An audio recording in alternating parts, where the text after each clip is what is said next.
2020 BMW pickup truck.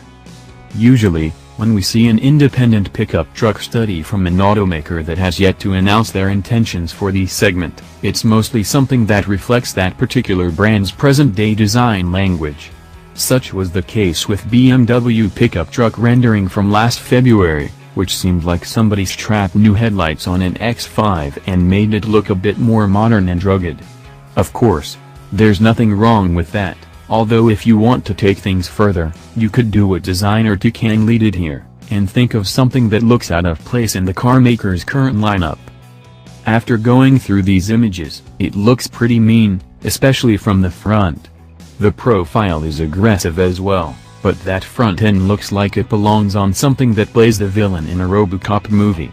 As for the rear, you could say it's a bit too simple, although the taillights are somewhat BMW-ish. Perhaps if they were stretched out a bit more, the truck would have looked better from that angle.